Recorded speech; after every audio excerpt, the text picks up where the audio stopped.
Mabuhay everyone, MARKCHES here. Welcome to the channel, and for today's video, I'll be giving you my comparison on the Wade All City 13 and the Wade DLO 1, two of Way of Wade's best sneaker that is out now in the market. Let's go.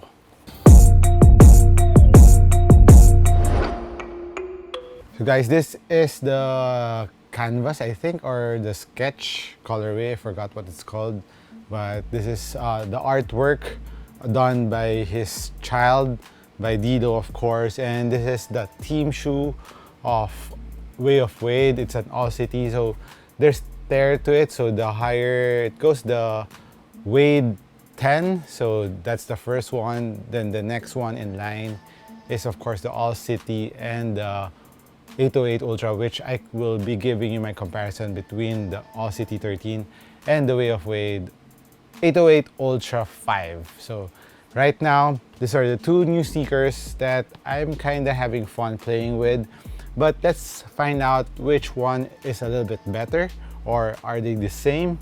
So let's start off first with the upper of this two sneaker. So first, this is the All City 13 lavender colorway. I really had my eye on this when I saw it. It's a new colorway. I got this when I was in Shanghai, and it's a very soft lavender colorway. Very nice pastel color. So I have to cop a pair, and luckily I was there there was a promo, so there was a discount on this wear. So I really had to cop this lavender colorway. And of course, this is DLO's first shoe, signature shoe. And for the upper of this two sneaker, like the main difference, both have textile upper, but they're different in some way in how they are woven.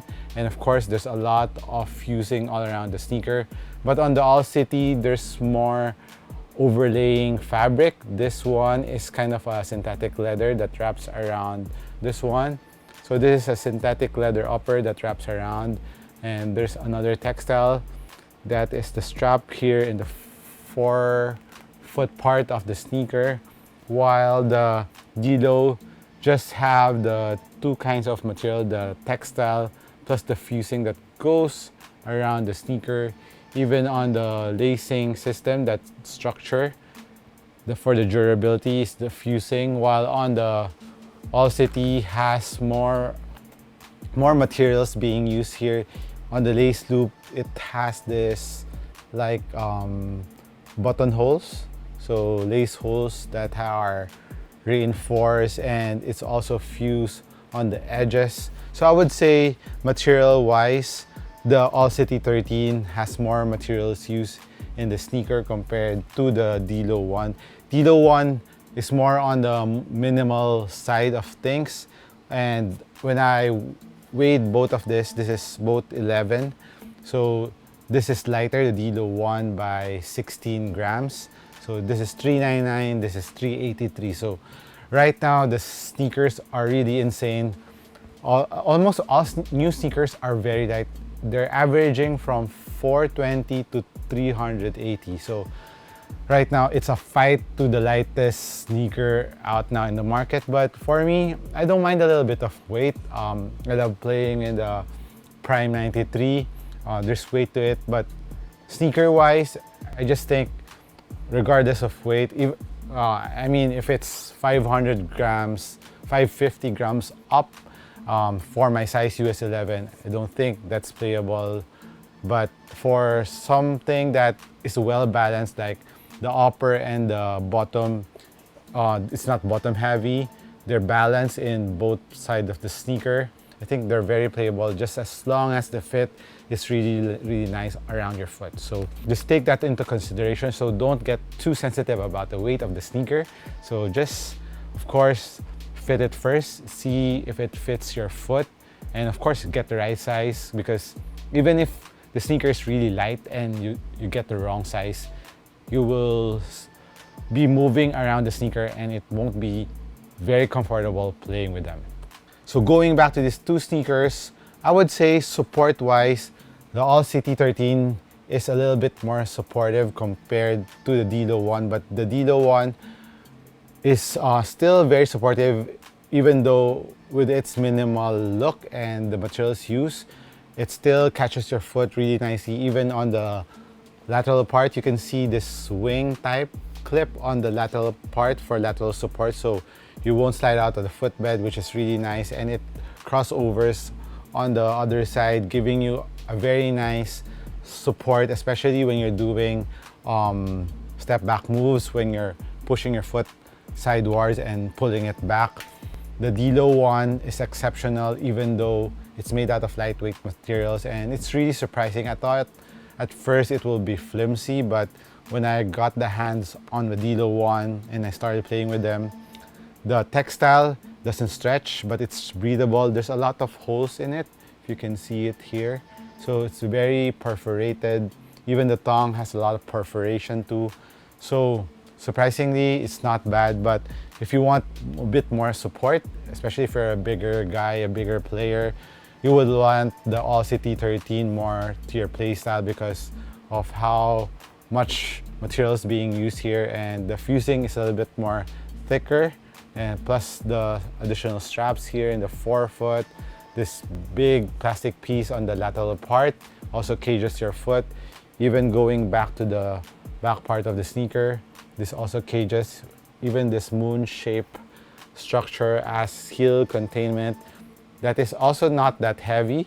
It looks heavy, it looks chunky, but it's not heavy at all. So I would say if you are someone who likes more support in the sneaker, if you like a bit more heft around your foot, the All-City 13 will be a little bit better for you.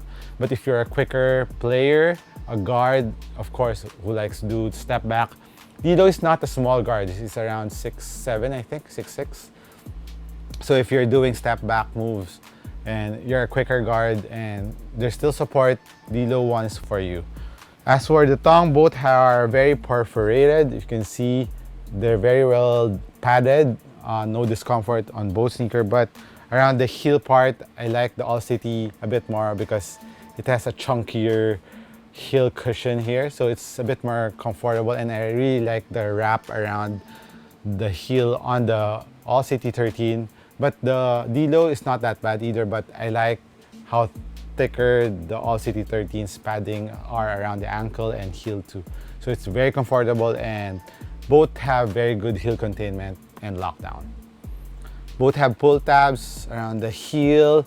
Heel containment's very good, but like I've said, there's small containment here on the All-City 13. This is a dual heel containment. There's a plastic piece outside and there's an internal TPU piece inside too. So this feels more structured if you're pressing it down, and while the DLO is a little bit softer around the heel. And as for the insole of the 13s, AC 13s, is a bit better because it has a super critical insole, which adds a little bit more cushion and impact protection, and of course step-in feel comfort will be a bit better on the All-City 13 compared to the DLO, which just have the regular insole, but it's a bit better than what you can find in Nikes and Adidas. The step-in comfort is a little bit better on the DLO one insole. So as for the strobo, the DLO has a screen strobo, so you could really feel the foam inside a bit more faster. But on the All-City 13, it just needs a little bit of break-in time. At first, you wouldn't feel it that much, but when you play with them, even the first time that I played with them, after a while when my shoe heated up, I immediately feel the cushion on the AC 13 already. So no difference about the step-in comfort, but I just wish that this will be a screen strobo. That way I could compare it a bit more, but comfort-wise, the foam you would immediately feel on both sneakers. But on the foam side, both are made out of boom cushion from Way of Wade or Leaning, and this one has a carrier foam, the Light Foam Ultra, and inside is the boom cushion. I would say the boom cushion on both sneakers are pretty plush, but on the All-City 13 it's a little bit thicker, so you would have more cushion, especially on the forefoot part. You would see it protruding here. It's a thicker slab of boom, so if you want more impact protection and a little bit more bounce. The All-City 13 will be better for you if you're a bigger player or if you have knee problems. This will help out a bit more compared to the closer to the ground feel of the DLO 1. But the DLO 1, even though the slab is kind of thin, but you would still feel a little bit of bounce, and impact protection is pretty good, but not as good as the ones on the AC13. So like I've said, if you are a low to the ground player, a lighter guard DLO 1s for you. But if you're a heavier player, the AC13 will be better. Now, as for the heel to toe transition, both have very nice curve from the forefoot and heel, but on the DLO 1, it's a little bit more aggressive. It's curved more. So like I said, it's built for those faster players. While on the AC13, it has a curve but not as curved as the ones on the DLO. And both sneakers have really nice support on the lateral part. You can see the wing here on the back part of the DLO really going up and giving you a more like feel to the heel. So the shoe doesn't have any delay. So it's like a placebo effect in your mind. So both have those type of features. So these two are very responsive sneakers, even if you're a big player or a little guard. Both have very good responsive feel on the sneaker. Now moving on to the traction of both. This is tough rubber all throughout on the DLO 1, while on the AC13 tough rubber in the forefoot, and this is the liquid rubber that they're using here on the AC13 at the back part. I just wish that they use the whole GCU traction for the AC13, but still not that bad on the AC13. Still grippy. Both are very grippy, but I would say outdoor use, for the traction, more durable rubber. I would say the AC13 because it has thicker patterns compared to the sharper patterns found on the DLO. Although the DLO's rubbers stick to, but the lines are pretty thin. So take that into consideration. Plus, if you're outdoor playing, I think more cushion on the AC13 and thicker rubber on the outsole. Plus, of course, impact protection will be a little bit better on the AC13. So if you play more outdoors on cement floors, AC13 will be a bit more forgiving. Now, as for the price of these two sneakers, $20 difference from both. So this is 110, I believe, so 130 on this one. But there's some sales going on the AC13 already. And the DLO, I think, still on the regular price. And for sizing, go true to your size if you're a regular footer. And for wide footers, go half a size up. They're very playable, these two sneakers, very responsive, good cushion depending on your style of play. And of course, the traction is also very, very dependable on these two sneakers. Yeah, two of the best basketball sneakers from Way of Wade, the AC13 and the DLO 1. But if you're more on a budget, of course, the DLO 1 will be a cheaper purchase, and the AC13 will be a little bit more expensive, but just a few bucks. So that's it on my comparison video between the AC13 and the DLO 1. Let me know which sneaker you would choose. Hit me a comment down below. This has been MARKCHES once again. Thank you for dropping by the channel. I'll catch you on the next one. Cheers.